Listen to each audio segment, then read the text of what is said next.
Ce qui m'a donné envie de pratiquer la danse, c'est parce que j'avais assisté à un cours de danse à Biarritz dans lequel une de mes copines dansait.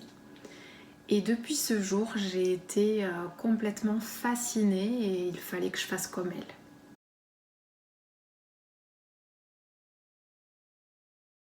J'avais 4 ans et demi et ça s'appelait la danse des petits malins. À l'époque, c'était un dessin animé qui était diffusé à la télé.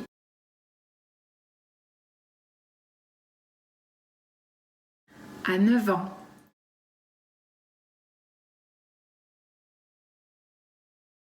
Au départ, mes parents se sont dit que cette idée allait me passer et que ce n'était pas un métier.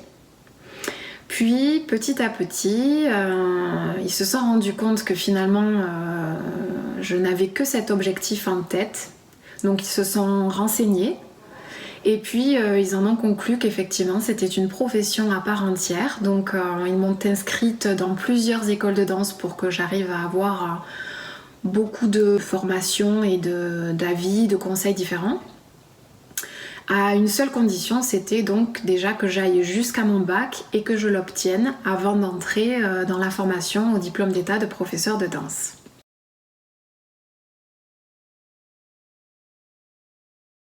J'ai vite compris que c'était beaucoup plus qu'une simple passion et que cela faisait trop partie de mon quotidien pour que je puisse m'en passer une seule journée.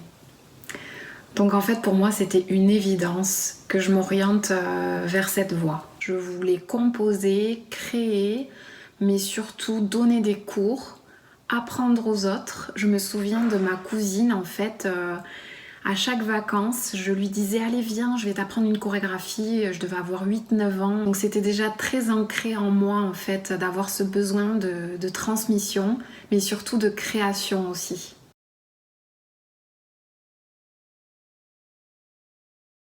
À la base, c'était mon premier souhait, devenir professeur de danse, mais à Terpsichore. Donc forcément, là, ça posait une colle à mes parents, parce que c'était deux conditions réunies, enseigner la danse, mais dans ma ville natale, puisque je suis née ici. Et surtout, ce qui m'a poussée à revenir sur Oloron, c'est que mon professeur de l'époque m'attendait pour me donner la suite de l'école de danse dans laquelle j'avais débuté à l'âge de 4 ans.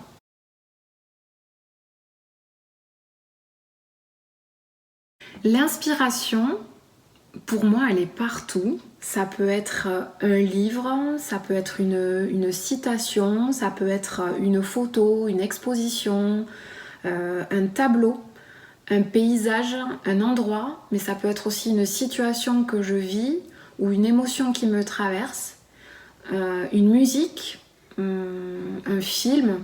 Donc en fait, je me nourris un peu de tout ce qui me touche ou alors de tout ce qui me révolte. Euh, mais je suis attentive à tout ce que je ressens pour arriver à créer quelque chose d'authentique.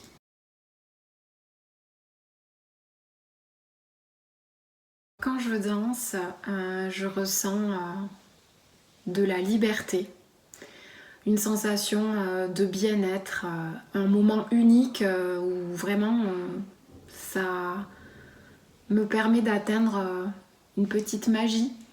C'est aussi un échappatoire, donc il y a beaucoup d'émotions mélangées, mais je pense qu'en un mot pour moi ce serait la liberté.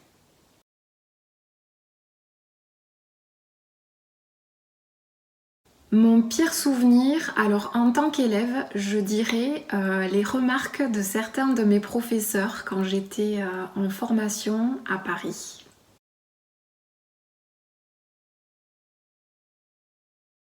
Cette question est difficile parce que je pense qu'on peut être inspiré par beaucoup de danseurs puisqu'il y a de très bons danseurs et qu'il y en a vraiment partout. Mais je peux quand même dire et expliquer que j'ai été inspirée par certains de mes formateurs qui étaient mes professeurs, que je vais citer. Isabelle Rides, Juan Giuliano, Florence Meregali, Sofia Sendal, mais aussi par d'autres enseignants que j'ai rencontrés pendant les stages. Je pense à Stéphane Mirabel, à Stéphane Jarny et plus récemment à Michael Cassan.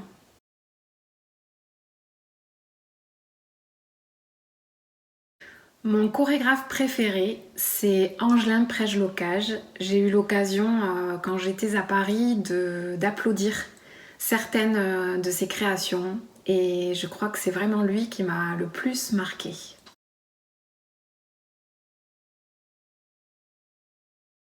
Cette question, pour moi aussi, elle est vraiment compliquée.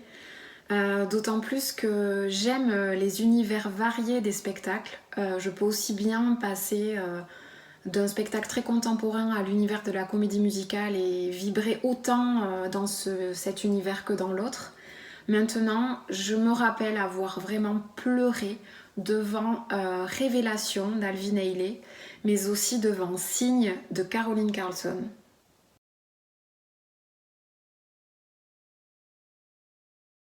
Actuellement, je trouve compliqué de se projeter vu l'actualité que l'on vit. Donc ma réponse, elle va peut-être surprendre, mais mon projet et mon objectif pour déjà la saison prochaine, c'est d'arriver à maintenir la survie de l'association, d'arriver à, voilà, à faire en sorte que nos cours de danse continuent et voilà, ça c'est mon projet. Et je pense que c'est un gros projet vu la période que l'on traverse. Donc je vis un petit peu sur du court terme pour l'instant. Et puis de toute façon, je ne suis pas inquiète parce que je sais que si je veux repartir dans des projets, je pense que dans un petit coin de ma tête, il y a toujours de la matière à explorer.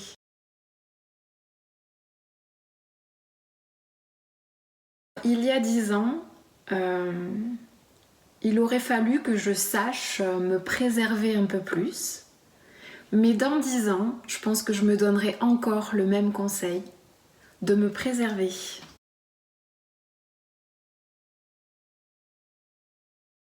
Pour vous, mes élèves, j'aimerais vous dire que depuis le confinement, je suis en manque de vous, en manque de nous aussi, et en manque de danse. Euh, je n'ai qu'une hâte, c'est de pouvoir réouvrir les portes de notre école de danse, mais surtout, j'espère vous retrouver tous, que l'on arrive à continuer notre passion et à la partager encore et encore. Gros bisous à tout le monde et prenez soin de vous. Merci pour vos questions, les niveaux A3, B et C. À bientôt!